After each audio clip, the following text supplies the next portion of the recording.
morning, everyone. Thank you for joining us for today's webinar entitled Stress and How It Affects You. We have an educational and entertaining session in store, especially for this time of year.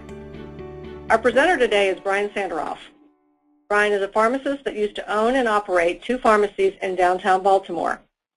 After practicing traditional pharmacy for 10 years, he came to the realization that dispensing maintenance medicines for chronic diseases wasn't actually helping. The diseases were not really going away, as evidenced by the fact that people had to continue to take their medicines. At this point, Brian began a journey of exploration that led him to further explore health and disease in a completely different way. The philosophy that he has developed comes from a unique blend of scientific data, practical experience involving thousands of patients in his private practice, coupled with an ability to understand how nature works and how better to live in sync with nature. Brian is the guiding force behind the Wellbeing Healing Center and Holistic Pharmacy. And in just a moment, I'll turn the screen over to Brian Sanderoff, and he will get you started. All right. Hi, everybody. I hope everybody can hear me okay. Cheryl, just give me a little thumbs up or something to make sure that I know that my voice is coming through and that you can see my screen and everything. So we've got a packed room today in the cyber world, and I really do appreciate that. I'm excited to talk to you guys about stress and how it affects you, and I think it's really good timing with this time of year. Lots of stress is happening, lots of things going on in our lives with holidays and visitors and presents and maybe not as much sleep and exercise and poor dietary choices and all those sorts of things. So anyways, let's get into it. And again, if anybody wants to get in touch with me during the week, all you got to do is email, or you can call, or whatever. So let's start off by just talking a little bit about stress, how it works, and really what's the purpose of stress, why it happens. So back when we were cavemen, if a saber-toothed tiger jumped in the cave, then it causes some changes physiologically, and it's actually those changes were life-preserving. They allowed us to be able to deal with our environment in a way that prepared us for whatever the consequences of those environments were. And so, saber-toothed tiger jumped in the cave. Certain things and changes happen with our body, and one of those things, and you guys are familiar with this, are sort of the fight-or-flight syndrome. And so, physiological changes happen in the body to allow you to think your way out of a situation and/or fight your way out of a situation and then repair whatever damage happens because of that fight. And so there are definitely some results biochemically and behaviorally that happen when we're in that situation. Our heart rate goes up. Our blood pressure goes up. Blood sugar goes up. Now all those things happen because what the body needs to do when we're in that fight or flight sort of emergency situation is we have to shunt blood to certain organs. We got to get to our muscles. We got to get blood to our brain, our eyes, our ability to think, our ability to run and/or fight. And so all of those things, heart rate going up, blood pressure going up, blood sugar going up, all of those things are very important for that. Blood lipids, same thing. Body uses those lipids for repair. Our immune system is actually buoyed by that experience. Our immune system actually gets ramped up in that example as well, because again, if saber-toothed tiger jumps in the cave and we're about to get mauled, then our body's going to need to be able to do building and repair, and the immune system is a part of that.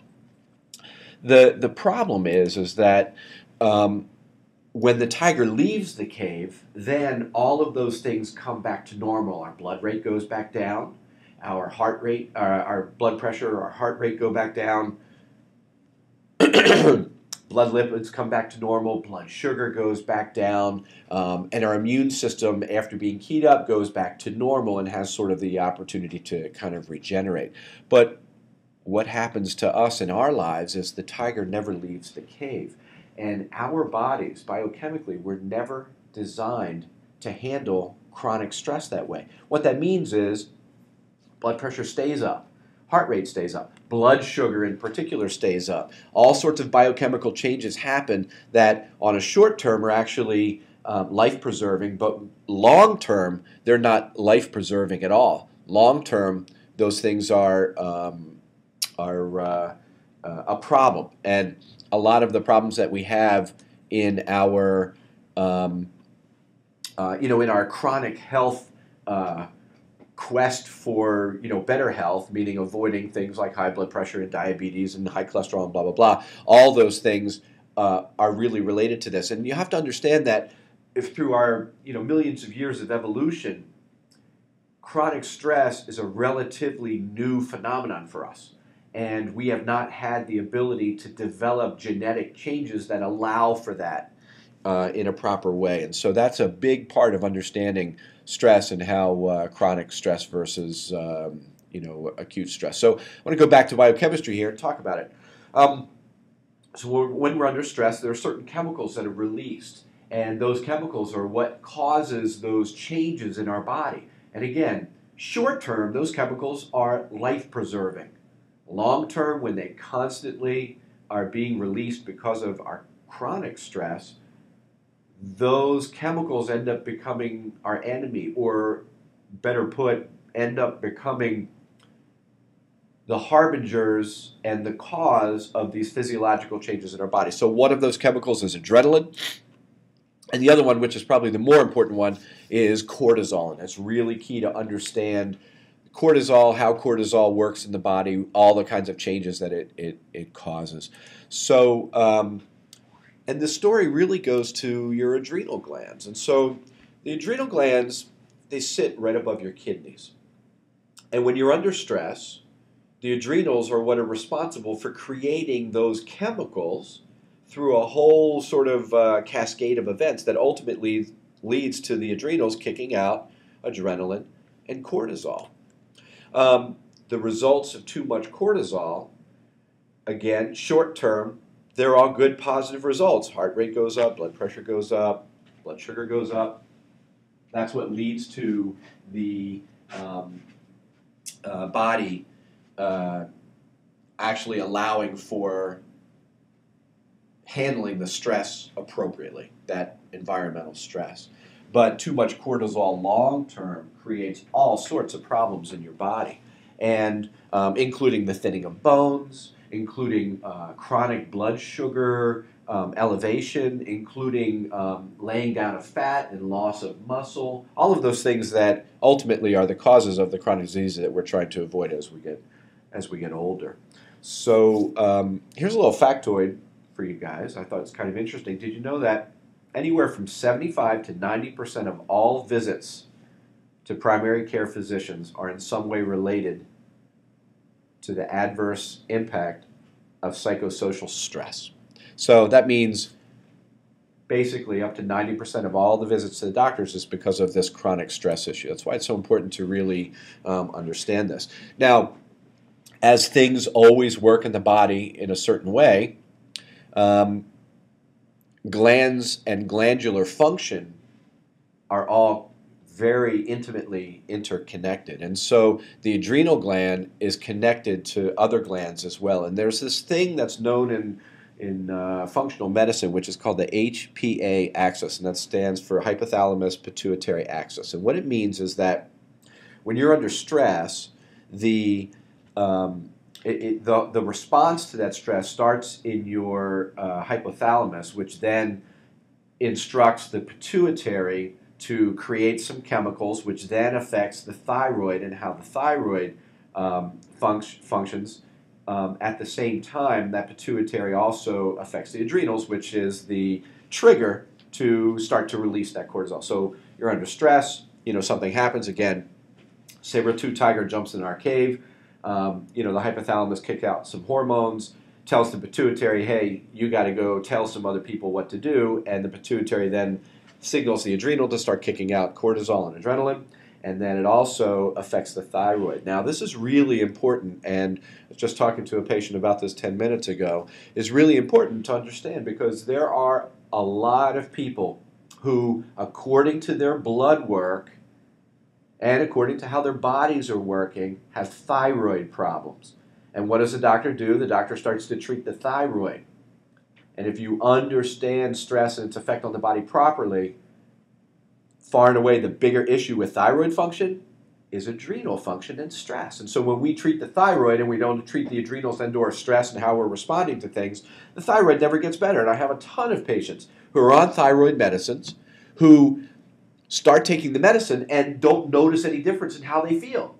And then the doctor says, but your blood work looks better. And you're like, yeah, but I don't feel any better. I'm still lethargic. I still am gaining weight, or I can't lose weight, or I'm not sleeping well, or dry skin, or constipation, or all those things that go along with a sluggish thyroid. So that's because really the key here, the issue is really about adrenal function, not about thyroid function. So the adrenals and what's going on in your body and its response to stress is intimately related to thyroid function. And it also is intimately related to the thymus gland, which is in the middle of your chest, and that's sort of like immune central. And so what that means is, again, short term, your immune system is buoyed by the experience of stress. In other words, your immune system ramps up because it figures there's going to be a mauling or something, and the immune system has to be keyed up to be able to handle whatever is going to get introduced from the outside world that it needs to handle. But long-term chronic stress, the immune system actually gets burnt out and stops functioning properly. So either you can't respond to things, or your immune system over-responds to things, and that's why stress is also related to autoimmune diseases. All right, so here's an interesting little note about this, and I have a special offer for the attendees of this webinar today as well that I'll go over in a second. But there are different stress types. And so one of the things that I like to do is point out to, or ask people, what's your stress type? And of course people are like, I don't know, I've never heard about that. I've heard about my blood type, but I've never heard about my stress type. And so the bottom line is that when it comes to stress, there are people that are HPA over responders, and there are people that are HPA under responders. So, and you may know this about yourself, and usually if I'm talking with a patient, I can just ask them a few questions and start to mine a little information there, and then it becomes clear what they are or where they are in that dynamic of stress. And so over responders are ones that when they're under stress, they get anxious, they get nervous, they get jittery, they can't quiet their mind, basically. And that's obvious. I mean, that's an over-responder. So it's lots of energy that's involved with stress and the response to stress. Under-responders are people that their energy is more down under stress. They're depressed. They're exhausted. They're mentally fatigued. Those are the people that find that then when a new stressful thing happens, they can't respond. They're just sort of in a stasis, in a state of, I don't know what to do. Can't really respond to that. Those are HPA under responders. And so knowing whether you're an over responder or an under responder is very, very helpful in knowing how to treat the adrenal fatigue and or stress using nutrients and herbs. There are different herbs that would respond for different ways. And so on our website, I want to make sure everybody knows this, on our website, there's a questionnaire that you can go. And this is the offer for attendees of the webinar today, is that if you go to the website and you get the questionnaire, you need to download it onto your computer, then you need to fill it out. It'll do all of the magic for you, so you just put in numbers. It asks you a bunch of questions. And then you save it after you filled it out, and then you email it to me. You're going to get a call from my office, and I'm going to do a free 15-minute consultation with you to go over the results of that, so you know what kind of stress type you are, how you're responding to stress, and what would be the best way to try to treat that so that your body responds in a better way. And so again, that's an offer for you guys who are listening today. So one of the things that we want to do when we're under stress is to tonify the adrenals. We want to get the adrenal glands to work better. Now, I also want to tell you that, back to those stress types for a second, there are sometimes when people go through sort of a continuum. When they're first under stress, they're over responders, and their body is really kicking out the cortisol and the adrenaline, and you get nervous and anxious, and you can't quiet your mind, and you get busy and all that sort of stuff. And then after a time of being in that chronic stress, then you start to become an under responder. In essence, what you do is you get what's known as adrenal burnout. The adrenals don't work.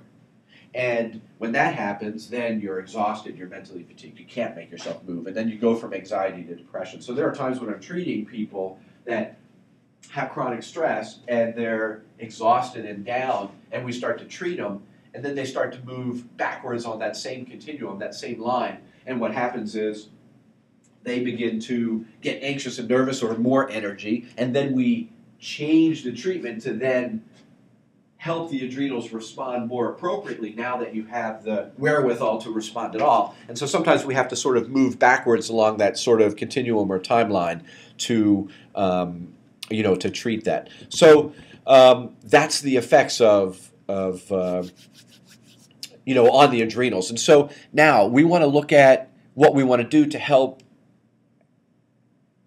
tonify the adrenals. And by tonify, what I mean is to, like exercise, to get them to be able to respond to stress appropriately the way that you're supposed to make them work better. Just like you would tone a muscle by exercising it. Well, there are herbs and nutrients and things that we can do in our lifestyle that will get our adrenals to work better as well. So let's go through each one of these things. Diet. Very, very important to adrenal function. And really the key is, number one, making sure that you're eating often throughout the day. Now this is important because what we were designed to do is have something every 2.5 to 3 hours during the day. If you go a 4 or 5 hour stretch without eating something, the message that you're actually sending your body from the outside world is that there's no food available.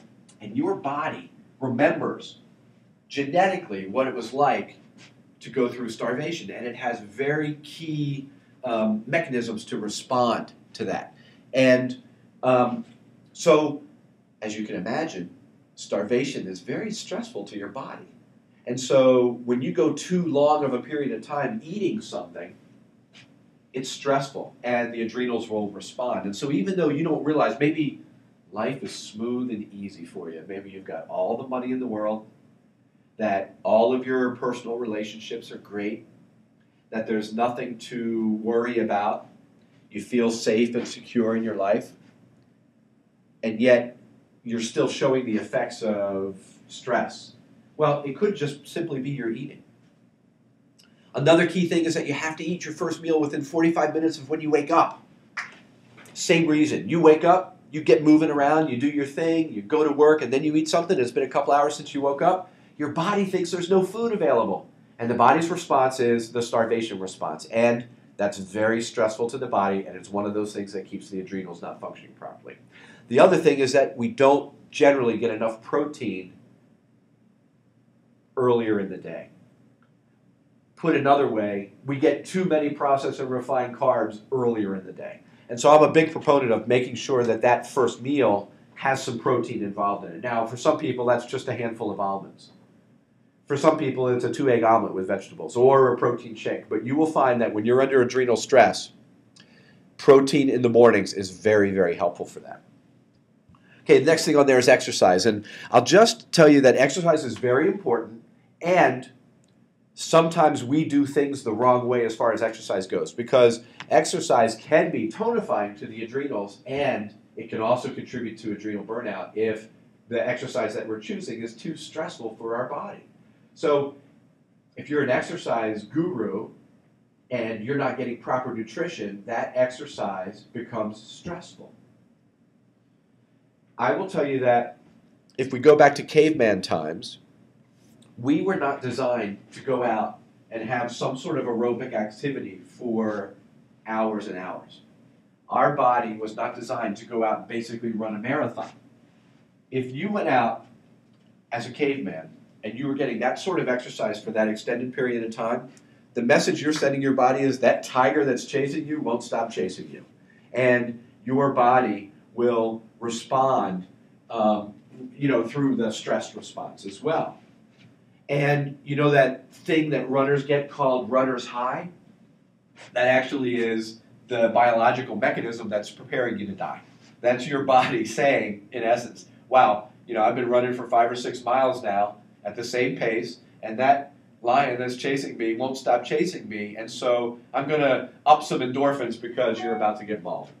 That's really what that runner's high is all about. Now, I'm not saying you shouldn't go out and exercise, but what I'm saying is the kind of exercise that we are biologically made to endure and benefit from is more of interval training, where you have periods of extreme exercise separated by periods of lesser exercise. And so if you're a runner going out and doing, and you can do this on any machine, any exercise machine that you're using, whether it's a treadmill or a rower or whatever, that you should be doing interval training.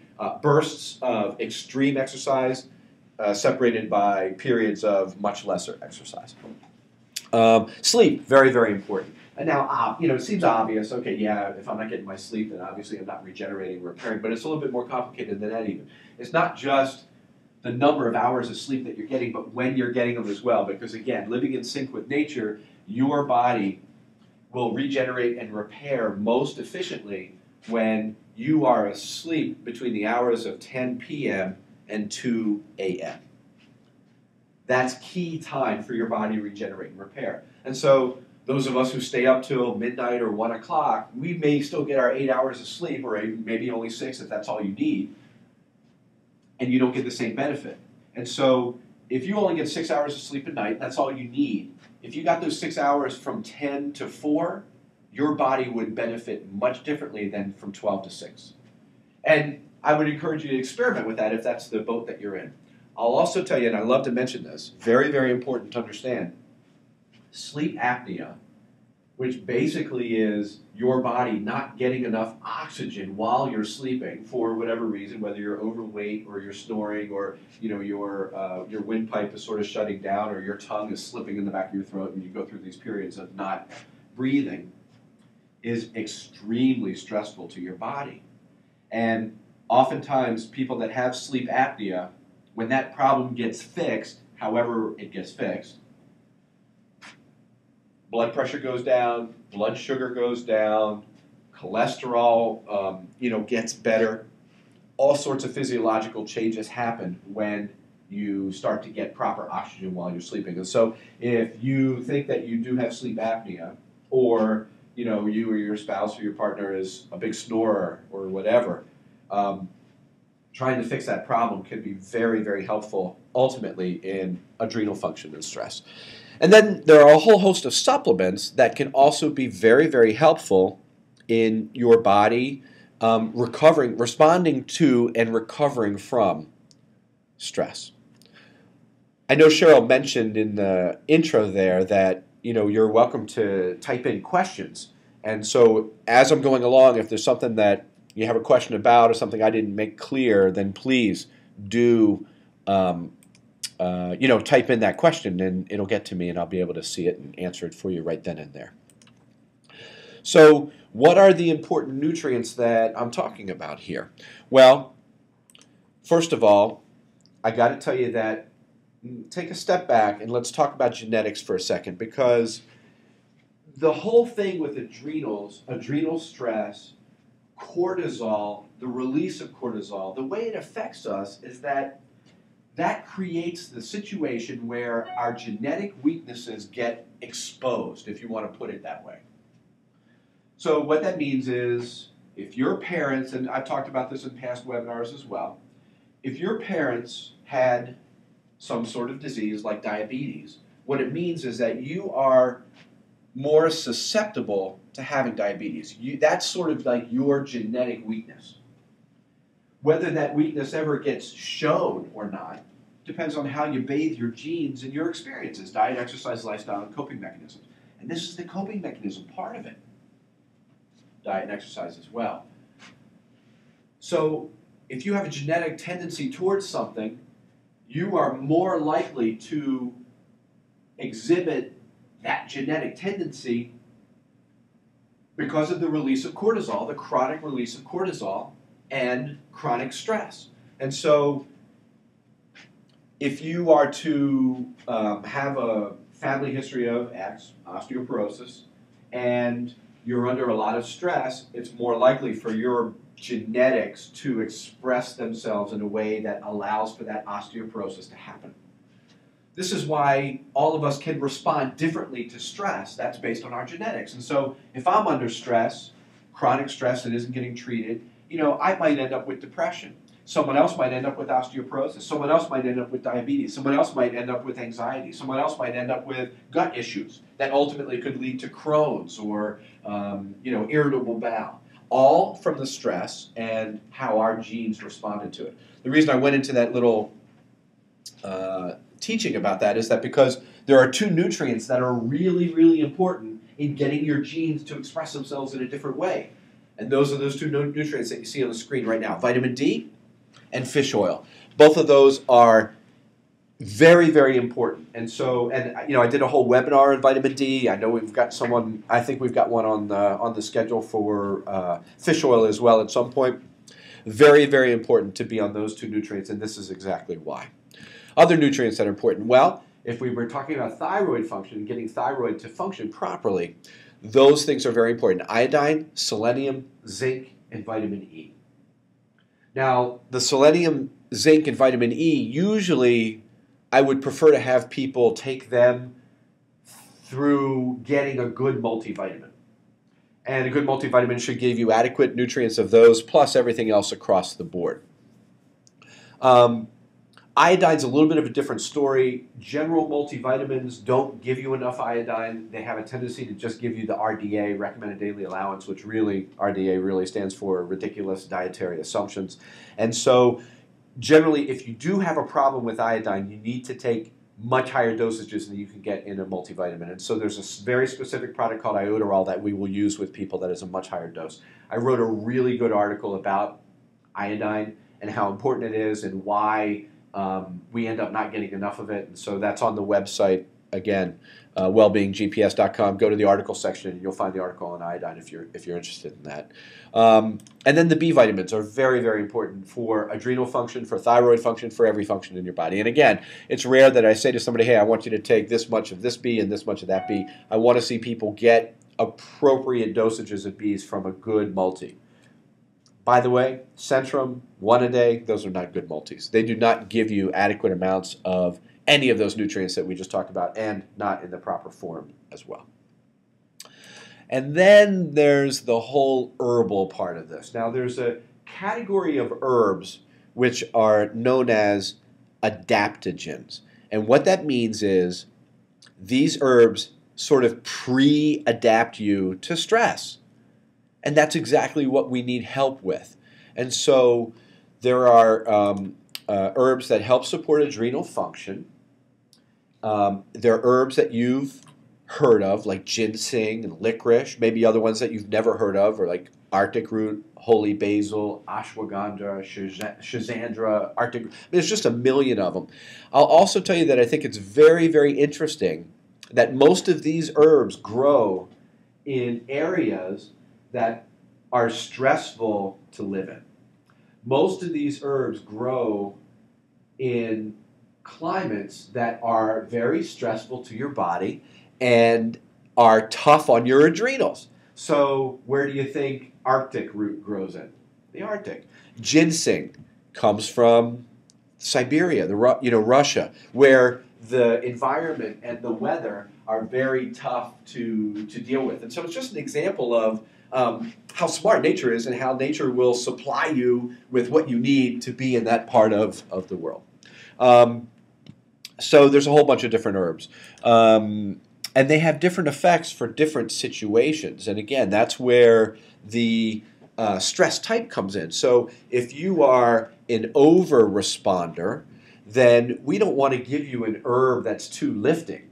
You know, people take ginseng for energy, right? Well, if you already got anxiety and you can't quiet your mind because of stress and how you're responding to stress, in other words, you're an HPA over-responder, taking ginseng is going to make you feel worse, not better.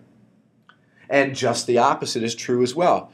So there are calming ones, and it doesn't make sense if you are completely exhausted to take one of the calming ones because it's going to make you more exhausted. And so in that case, ginseng and ones like that are more appropriate for you. And so that's where filling out that questionnaire and having an understanding of what your stress type is is really important. Now, I'll tell you, there's also some great products on the market which are more general products, and there's two that I use by a company called Natura. One's called Vital Adapt, and the other is called Power Adapt. Now, these two are combinations of a lot of these herbs together, and you can just think of them as a great tonic for your adrenals. And so, if you're not interested in exploring this further, but you know you're under some stress, especially this time of year, maybe the in-laws are coming to visit for the holidays and you haven't gotten gifts yet, and you're not sure you have the money to get the gifts that you want, but you know people are going to think funny of you if you don't spend enough money, and you have to get that perfect gift. You know what I'm talking about here.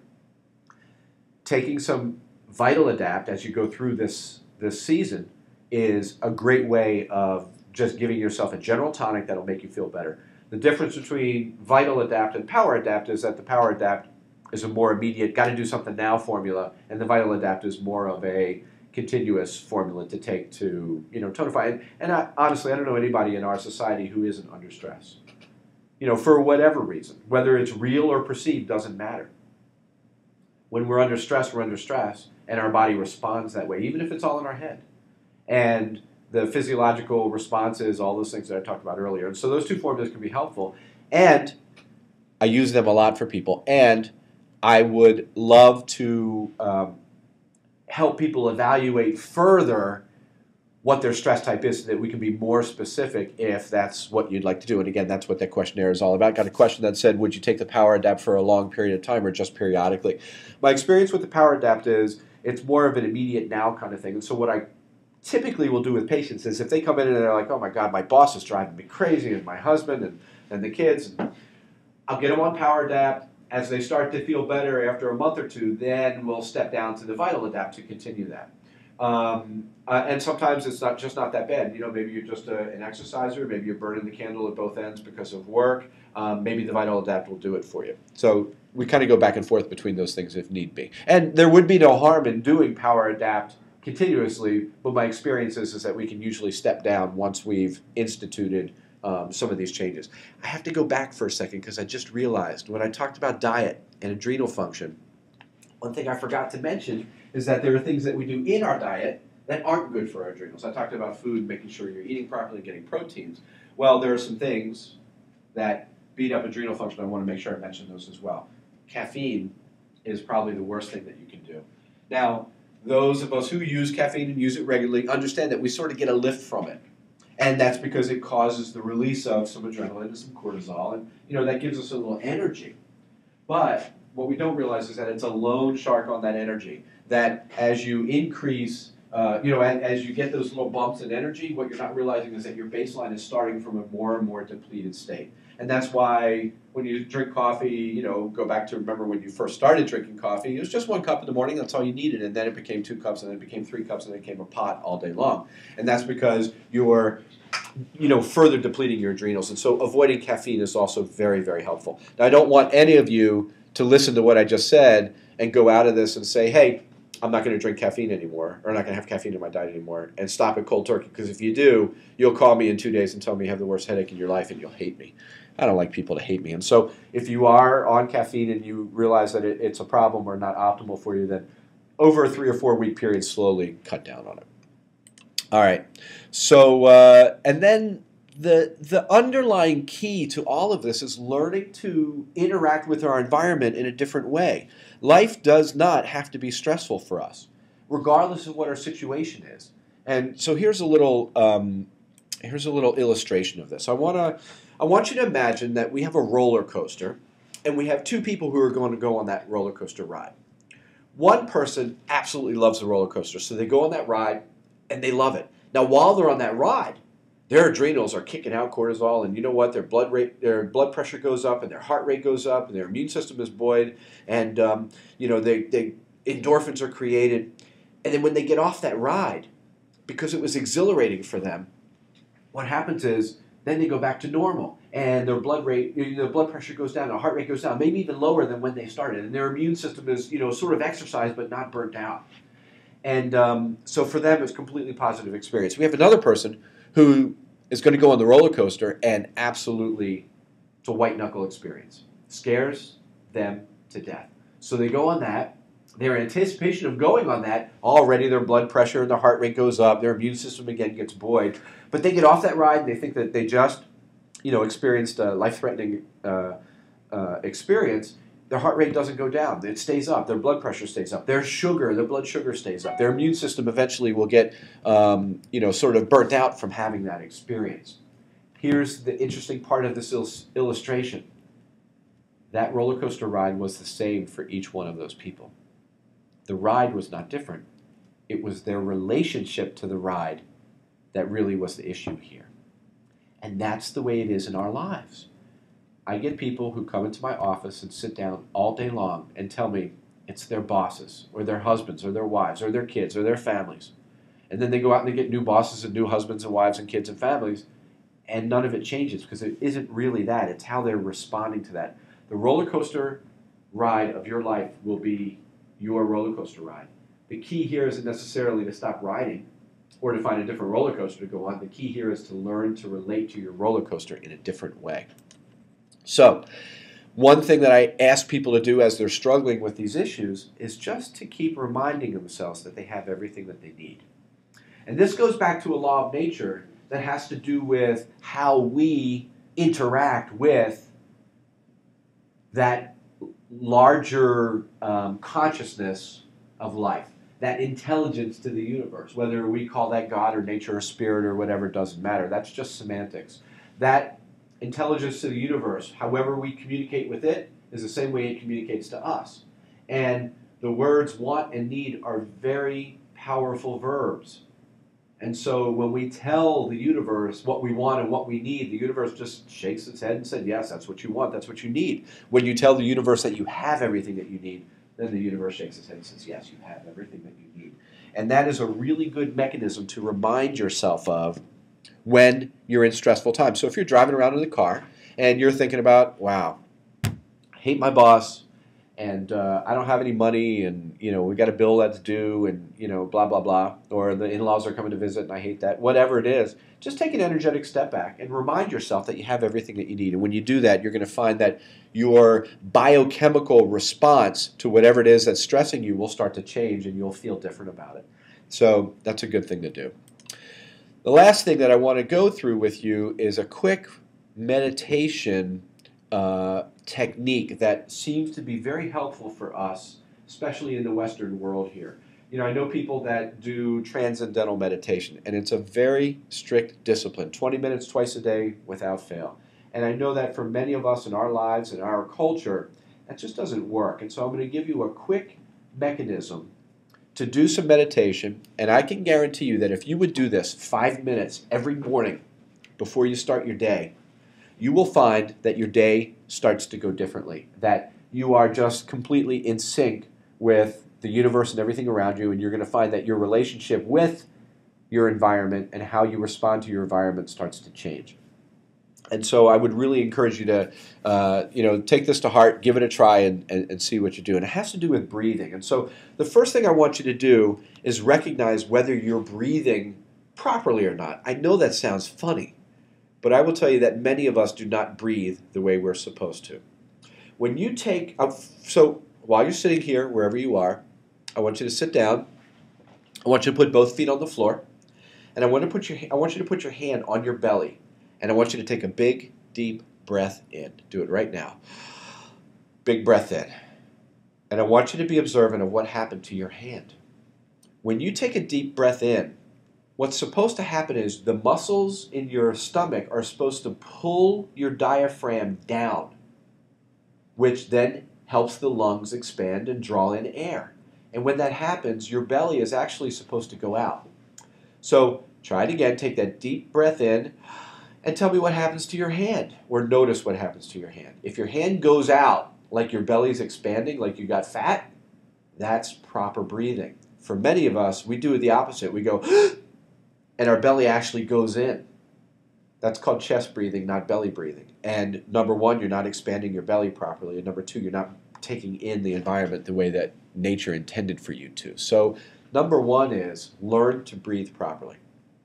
Okay, so now, 5 minutes every morning, I want you to do this. I want you to sit down, get comfortable. You don't have to tie your legs into a big pretzel. This isn't becoming a yogi. Just find a comfortable place to sit down, whether it's on the floor, whether it's sitting up in a chair, whatever's comfortable. You want to feel like your back is supported. You don't want to do this when you're laying down. I mean, it's fine to do this when you're laying down, but if you do, you're likely to want to go back to sleep or to fall asleep. So this is a good clue. If you do this, if you're having a hard time going to sleep at night and you do this, you'll fall asleep.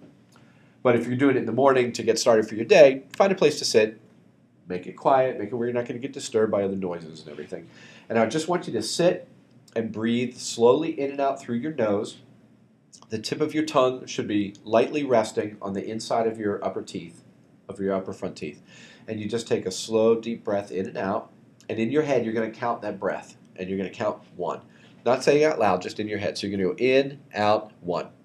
Then you're going to go in, out, 2, in, out, 3, in, out, 4. So you're just going to breathe in and out, counting in cycles of 4. So 1, 2, 3, 4, then back to 1. That's the technique. That's all you have to do for 5 minutes. But there's a trick to it, because what's going to happen is you're going to create some thoughts.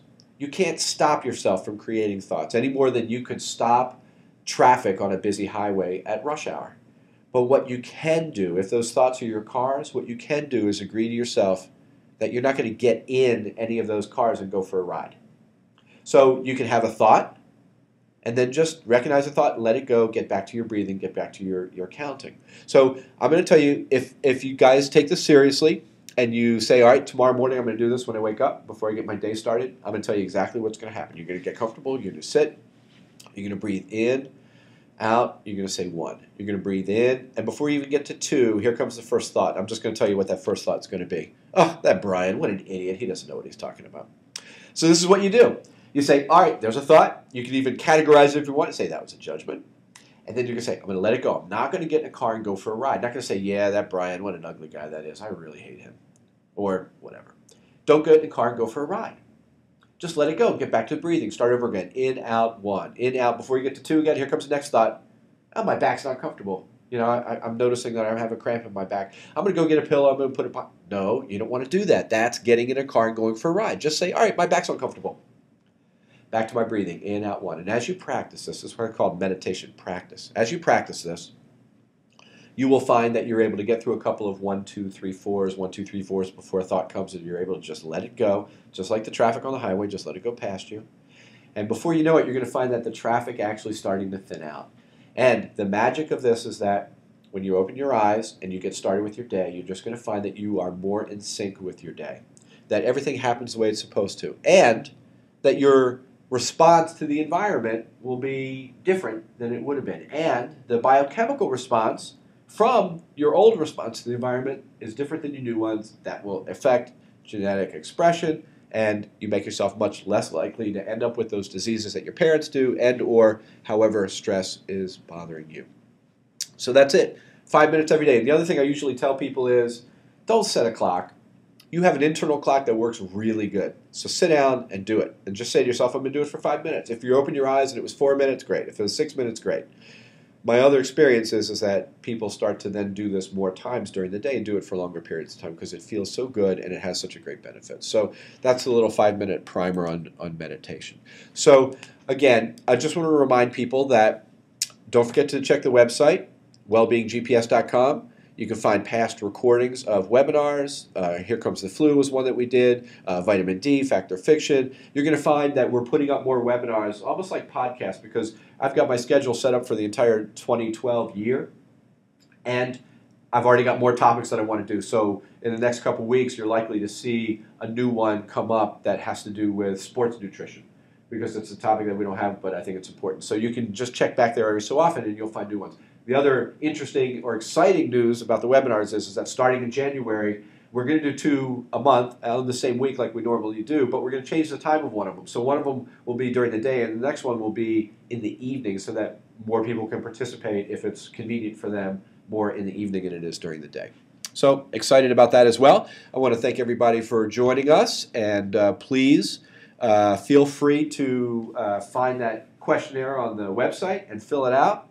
And then email it to me, and then you'll get a call from my office to schedule an appointment, 15-minute consultation, absolutely free to go over the results of that.